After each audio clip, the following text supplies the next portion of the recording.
약간 작정하고 약간 깔려고 생각 중이야. 아 조금 아쉽더라고. 긴장이 상했어. 이번엔 진짜 선 넘었어 진짜. 안녕하십니까. 저희 오늘도 킹무법인 유알 채널에 찾아주셔서 감사합니다. 저희가 최근에는 요새 이제 핫한 드라마 1000원짜리 변호사 리뷰를 계속 진행을 하고 있는데 시청자분들이 그래도 재밌게 봐주시는 것 같아서 저희도 그래도 이제 보람을 갖고 좀 열심히 하고 있습니다. 저희가 누차 말씀드리지만 저희가 뭐 시청자분들 보는데 재미를 떨어뜨리기 위해서 진지충이 돼서 이렇게 태클을 걸려고 하는 건 아니고 이런 면도 있다. 좀 재밌게 봐주십사 하는 측면에서 말씀을 드리는 겁니다. 그래서 이번에는 이제 한 회만 진행이 됐죠. 부하도 얘기를 하려면 얘기할 것들이 좀 꽤 있을 것 같아요. 그렇죠? 나는 좀 약간 작정하고 약간 깔려고 생각 중이야. 토요일에 그 어디 여행을 갔다가 술을 한 잔 마시고 술을 더 마셔야 되는데 이걸 내가 라이브로 보겠다. 본방사수해서 봤는데 조금 아쉽더라고. 그래서 그랬구나. 시간을 내서 또 본방사수까지 해서 봤는데 좀 그 전편보다 재미가 덜해가지고. 우리 천변하고 마리 씨가 아버지 좋아하겠다. 천변, 나 어떡하지? 근데 이제 그 드라마상에서는 워낙 인간적으로 가까운 사이라서 사실은 뭐 저기 그 천변도 사무장님한테 가끔 반말하고 막 그러잖아. 일로와 사무장님 거기 스탑. 나이 차이 있는데 그런 거 이제 그걸로 이해할 수 있는데 사실 사무장님들이 보통은 변호사님들한테 누구변 이렇게 못 불러. 변호사님 이렇게 부르지. 그 같은 사무실에 있는 사무장님들이 안변, 유변 이거는 사실은 조금 말이 안 되는 것 같아요. 고용관계인데. 회사로 따지면은 이제 차장이 부장님한테 뭐 박 부장 이렇게 부르는 거랑 비슷한 느낌인 건데 되게 사적으로 친하다. 그리고 뭐 술 먹으면서 뭐 박 부장, 뭐 김 차장 뭐 이렇게 부르는 거 장난처럼 부를 수 있어도 유변이 말한 것처럼 그런 내용은 좀 있을 수 있지. 봐봐요. 어린데 유변 이러잖아. 맞아, 비슷한 거야.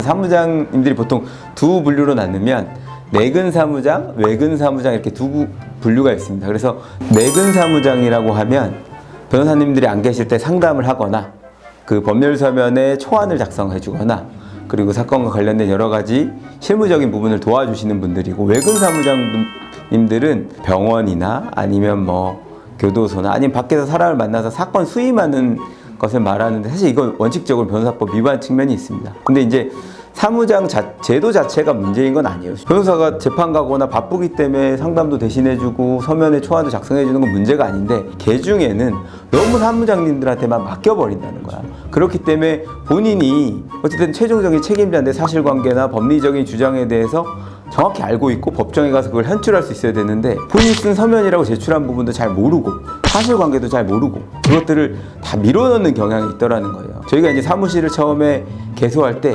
사무장을 둘 것이냐 말 것이냐 고민을 했는데, 이거 변호사가 직접 다 하기 위해서는 사무장님이라는 제도를 우리는 두지 말자, 이런 결단이었고 이제 10년 넘게 유지하고 있는 상태입니다. 이 차 노킹이 있어요.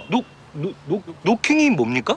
탈 때 못 들으셨나 보네. 이게 나는 이제 중고차 사기가 실제로 많이 있고 사기죄로 의율하기 어려운 영역에 있는 그 정도의 일들은 되게 비일비재한데, 근데 그 중고차 사기를 되게 조직적으로 범했다고 보기에는 거기서 드러난 부분이 나는 좀 애매하다고 생각해. 10년 내 중고차를 새 차 가격에 팔면 이게 사기냐? 10년 된 차가 새 차 가격인 게 말이 됩니까? 나도 사기라고 아니라고 생각해.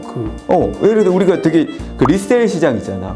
물론 10년 된 중고차 가격을 신차 가격에 팔면 이게 좀 안 맞기는 한데, 예를 들어 내가 10년 된 차라고 알리면서 팔았다고 하면 난 이게 무슨 문제인가 싶어. 시청자분들도 이번에 보면서 구분을 해야 되는 게, 사기라는 건 이 차는 엔진에 하자가 없습니다 라고 팔았는데 엔진에 하자가 있어. 이건 사기지. 근데 이 엔진은 어디서 어떻게 달았는데 오래됐긴 했지만 이거 끌고 다니면 간지가 이만큼 나서 이거는 이 돈 주고 타셔도 괜찮아요 라고 하면 이 말에 넘어간 놈이 잘못한 거야. 그래서 나는 10년 된 차를 새 차 가격에 팔았다 라고 한 이 말 자체로는 사실은 어떤 문제가 있진 않고, 사무장님처럼 뭐 기능이 다 멀쩡히 돌아가는 줄 알고 샀는데 갑자기 차가 멈췄다 이러면 사기가 되지만, 이거의 가치를 파는 사람들이 뻥튀어가지고 이제 소위 말하는 입을 잘 털어서 팔았다, 그런 문제가 되지 않는 거지. 허위 매물 이런 것들을 사기라는 범죄로 의율하기가 좀 애매하기 때문에 자동차 관리법에서 처벌하는 법규를 두고 있어요. 허위 과장 광고라고 해서 거래가 불가능한 자동차를 가능한 것처럼 꾸미는 것, 이력이나 가격 등 내용을 사실과 다르게 기재하는 것, 자동차 매매업의 질서를 해치거나 매수인에게 피해를 줄 수 있는 것, 이런 것들은 이제 2년 이하의 징역이나 2천만 원 이하의 벌금에 처하도록 하고 있는데, 그냥 전형적인 사기로 의율하기 좀 애매하다 보니까 이렇게 세분화해서 처벌하는 법규를 만들고 있습니다. 사기여라고 하면은 중고차 딜러들이 코웃음 칠 거지만 저 규정을 들이밀면서 얘기하면은 아마 이거는 분명히 효과가 있을 겁니다. 되게 실용적인 팁이었던 거예요. 속칭 카킹. 서울의 연금마켓, 부천의 게리올드카, 성남의 성난자동차, 파주의 파라리 등등. 차킹이라고 나오나요? 네. 그 사람을 이제 체포하는 장면이 나오는데 도대체 어떤 근거로 체포하는 것인지 구체적으로 혐의가 좀 안 나온 것 같아요. 물론 이제 아무 자금 세탁이나 여러 가지가 있었겠지만 그런 부분이 좀 아쉽게 느껴지더라고요. 1억 원을 막 상납해야 된다고 하잖아. 그래서 아래에 있는 기업체에서 수금해가지고 본부로 올려보내는 거는 뭐 그럴 수 있는 거라서. 이거는 사실은 뭐 계좌로 쏘는 것만 다르지 우리가 아는 치킨 프랜차이즈에서도 매달 엄청난 상납이 이루어지고 있을 것 같은데, 물론 얘들은 계좌로 상납하겠지. 지금 뭐 멕시카나 뭐 BBQ 이런 데서 매달 천문학적 액수의 상납이 이루어지고 있거든. 상납이라고 하면 보통 되게 불법적인 느낌이 들잖아. 아닙니다. 그 기업체 내부에서 이렇게 본사로 상납을 하는 거는 당연한 거라, 예, 그거는 괜찮습니다. 물론 이제 현금으로 들고 가면 당연히 그 와중에 무슨 탈세나 뭐 이런 게 개입돼서 그 부분에 대해서 문제 삼을 수는 있겠지만 상납 자체가 문제되진 않아요. 사무장님 차만 환불받고 가자고요? 그럼 다른 사람들 것도 다 환불 받아야죠. 이 부분에 대해서도 자동차 관리법에서 규율을 하고 있어요. 그 제58조의 6 제1항입니다. 그 사무장님의 사례처럼 판매자가 자동차의 뭐 구조, 장치 등의 성능 상태를 점검한 내용을 거짓으로 고지하거나 고지하지 않은 경우에는 자동차 인도일로부터 30일 내에 이 매매 계약을 해지할 수 있어요. 이 부분을 한 번 더 거기서 언급을 해줬으면 좋았을 것 같은데 이 부분에 대한 언급이 없이 그냥 너 사기니까 돈 내라 약간 이런 식으로 그것도 지금 아니잖아. 냈다 쫓아가고 스레바로 대가리를 갈긴 다음에 앉혀가지고. 만약에 한 달이 넘어서 그 기간을 지키지 못해서 이제 환불을 못 받을 수도 있을 거 아니에요. 제 580조 1항을 보시면은 이제 매도인의 하자담보 책임이라고 해서 만약에 매매 목적물에 하자가 있는 경우 이로 인해서 계약의 목적을 달성할 수 없는 경우에는 매수인은 계약을 해지할 수 있다. 이제 이런 경우에는 6개월 내에 이 문제가 발생한 걸 안 날로부터 6개월 내에 이거는 그 해제가 가능합니다. 예. 그리고 이제 세 번째 경우가 있는데요. 민법 제110조에서 사기나 강박에 의한 의사표시는 취소할 수 있다. 애초에 처음부터 판매자가 소비자를 속여가지고 이거를 중고차를 판매했다고 하면은 사기로 고소를 한 다음에 유죄 판결을 받아서 취소할 수 있습니다. 이때는 저희가 3년까지도 가능해요. 그래서 제가 방금 말씀드린 이 조문들을 좀 숙지하셨다가 나중에 문제가 발생하셨을 때 활용할 수 있으면 좋을 것 같아요. 자, 아까 장난처럼 얘기 드렸지만 쫓아가서 스레파로 머리통을 갈긴 다음에 앞에 앉혀다 놓고 계약을 해제하면 이건 강도죄가 됩니다.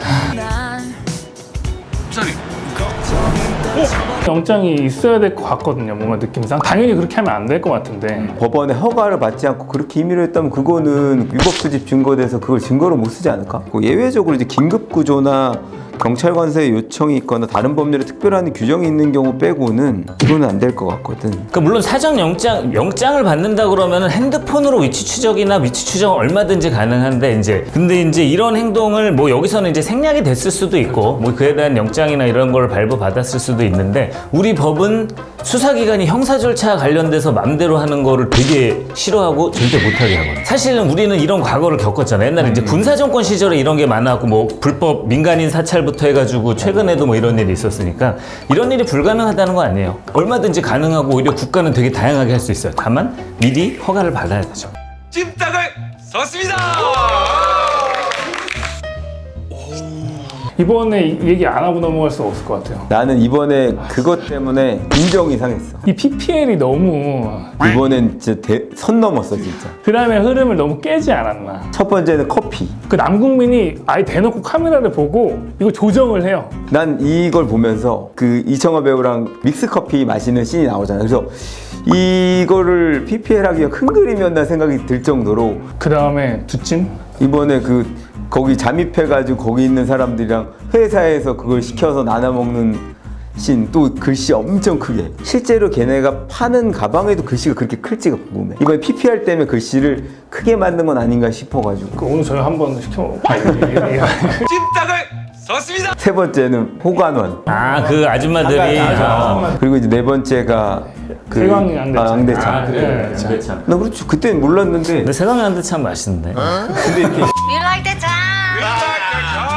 오늘 이번 이제 9화에 그 화제가 됐던 또 법률과 관련된 이야기들을 좀 했고, 뭐 저희가 시청자 입장으로서 재밌게 봤던 거 거슬리는 얘기를 좀 했는데, 시청자 여러분들 어떻게 보셨을지 모르겠습니다. 일단 오늘은 즐겁게 봐주셨기를 바라고요. 오늘은 저희는 이만 물러가도록 하겠습니다. 감사합니다.